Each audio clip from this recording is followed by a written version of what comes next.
Jai Hind friends, I'm Sumit.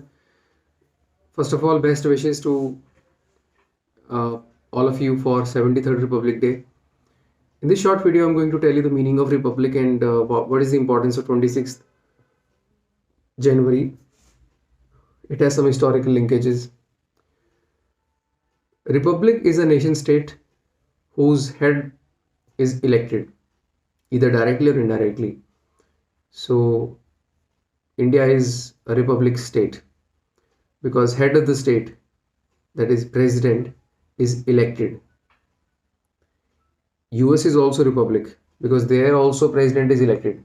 President is elected directly, I think, there. In our case, president is elected indirectly because president is elected not directly by the people of India. President of India is elected indirectly by the elected members of parliament and elected members of state legislative assemblies. Okay, so that's the first thing. Second thing is, what is the importance of 26 January? Few hours ago, I was sitting with my father and I asked him ki, why we celebrate in 2022 we are going to celebrate 76th Independence Day, 7-8 months down the line, and in the same year we are celebrating 73rd Republic Day. So he told me ki, this is because we got independence in year 1947. I said okay, so we would be celebrating 76th Independence Day, and since our Constitution of India was brought into effect on 26th January 1950. So that's why we are celebrating 73rd Republic Day.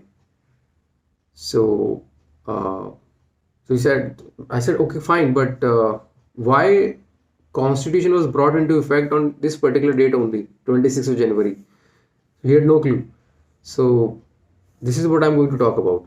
So, on 26th January 1950, Constitution of India was brought into effect. And since Constitution of India says that India would be a republic state. So before 1950, India was not a republic state. At that time, the head of the state, that is the Governor General of India, was not elected. It was rather appointed by the British Crown, British King. Okay. But after 1950, after 26 January 1950, we have our own president. Okay. So we were a Republican state because our constitution says that we would be republic state. So we celebrate 26 January 1950 every year as a Republic Day. Okay. So, but why this particular date was chosen for constitution to make constitution come into effect on this particular date? Well, so India was demanding the dominion status for a number of years. Later, India started demanding complete independence. So let me tell you what is the difference between dominion status and complete independence. See, when India got independent in 1947, India was offered dominion status along with Pakistan. This entire region was divided now. So both Pakistan and India were offered dominion status. So India was completely independent in conducting its own affairs. Nevertheless, it was still paying its allegiance to the British Crown. So basically, it was symbolic of the history that India had been colony of British. So India was still to pay allegiance to the crown. So even when the interim cabinet was made, the premier, I think that is Jawaharlal Nehru, he was to administer his oath under the name of British Crown. So after 1947, the Governor General of India was to be appointed by the British Crown. Okay. So in that sense, we were dominion. Okay. So, but we were dominion of Britishers only till 26 January 1950. After that, we had our own president. So we were no more dominion of Britishers. Okay. So yeah. So I was telling you that when freedom fighters were taking part in different protests, in different movements, initially they started demanding the dominion status.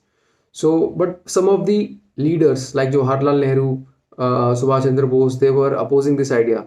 They were rather, demanding the complete independence from British. That is, no allegiance need to be paid to Britishers. Okay, we should be completely independent.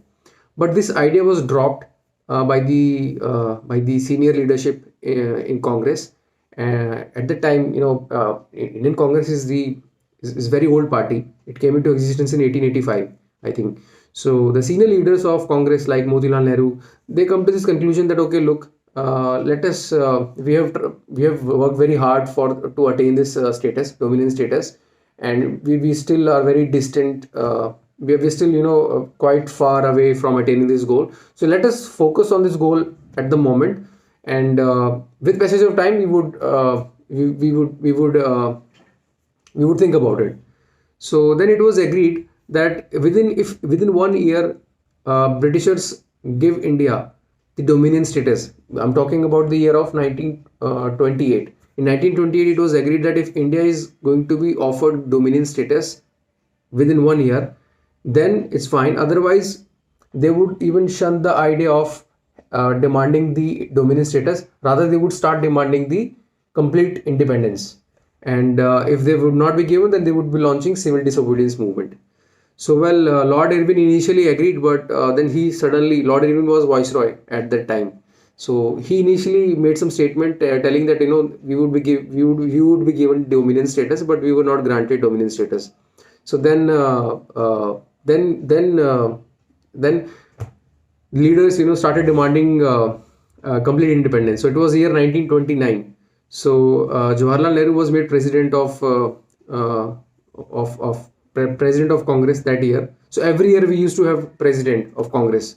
So हर साल session होता था कांग्रेस का main session, generally साल के आखिरी में होता था. तो उस साल दिसंबर में, I think in December 1929, the session took place in Lahore, and so they made this resolution, Purn Swaraj resolution. Purn Swaraj means complete independence. So this resolution was made, and some days later, on 26th of January, it was made public declaration that we would be having complete independence of Britishers.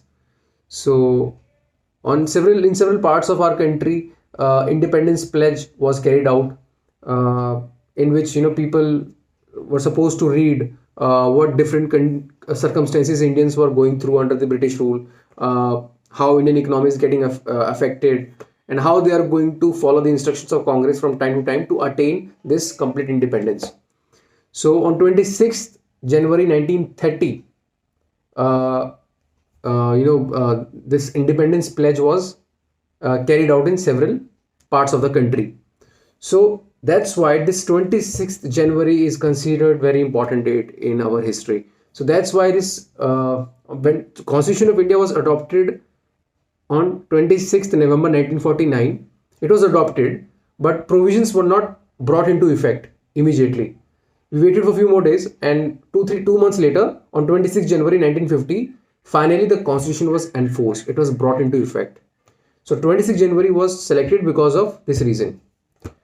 So I told you the difference between dominion status and completely independent. So when you become completely independent, in that case, you are not supposed to pay any allegiance to the crown. But in case of dominion status, well, still your country would be having your own laws. You will be working independent, but symbolically you would be paying allegiance to the crown. Okay.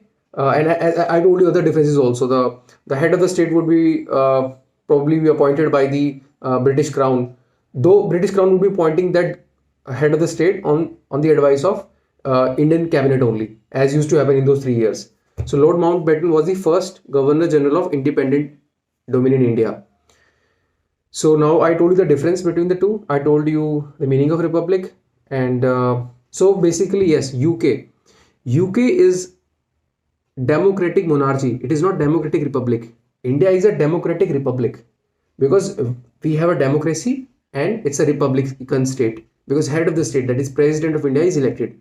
In case of UK, in case of England, there's a difference between UK and England also, by the way. I'll talk about it some other time. In England, you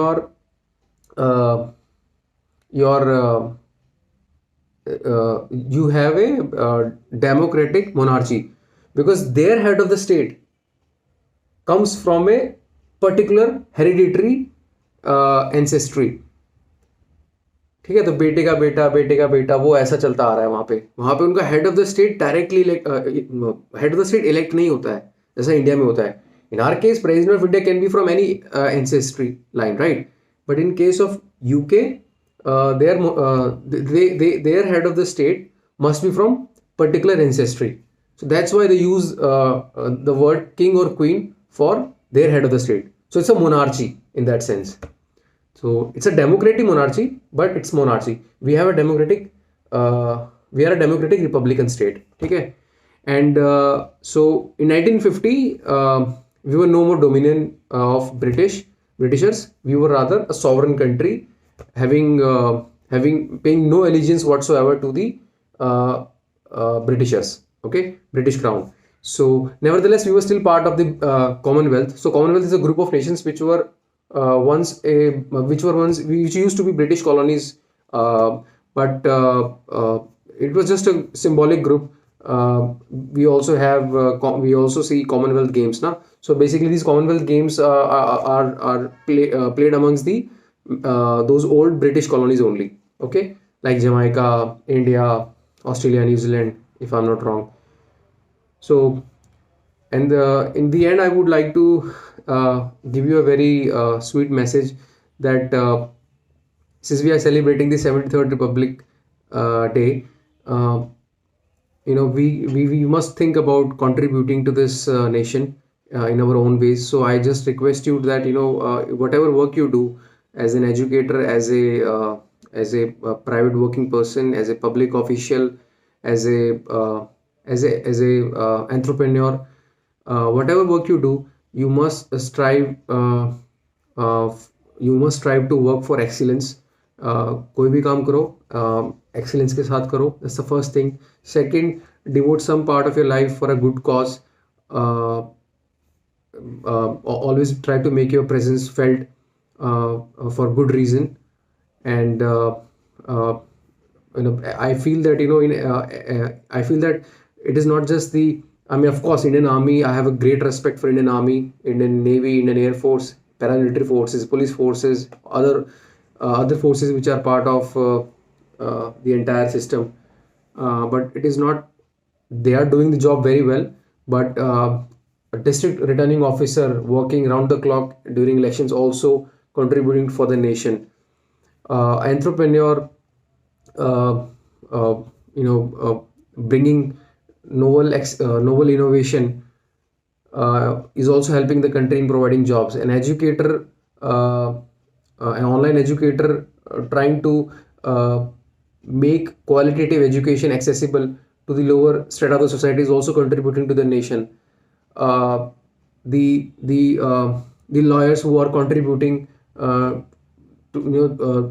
contributing the legal services to the people at affordable prices. Some of them are giving their legal services free of cost through online tele lawyering, or which we call pro bono services. They are also helping people to have access to justice and affordable prices. So they are also contributing to the nation. So every person in different fields are contributing to the nation. We only need to take care of these few things, that we should work for excellence. We should respect people. Yes, we may have disagreement with our friends, our family members, our colleagues, but we should never bring this hatred amongst us. We should always always maintain the decorum of discussion. We should always respect people. Hate and violence is definitely not acceptable. And in last, always remember the sacrifices of immortal martyrs and immortal freedom fighters. I have had a great respect for our armed forces. We often say that we should respect our Indian Army. Of course, we should respect our Indian Army, but Indian Army is not the only one which is safeguarding the borders. Indian Air Force, Indian Naval Force, paramilitary forces, special forces, in fact, Special Protection Group, which is guarding our Prime Minister, National Security Guards, which are taking part in the anti-terrorist operations. Entire such forces, should be we should be reminded of those forces. So I have a great respect for these forces, and always try to I mean जब भी मुझे वक्त मिलेगा तो I will discuss some of the interesting anecdotes which are part of this uh, freedom movement this nation still cherishes. So thank you so much for your time.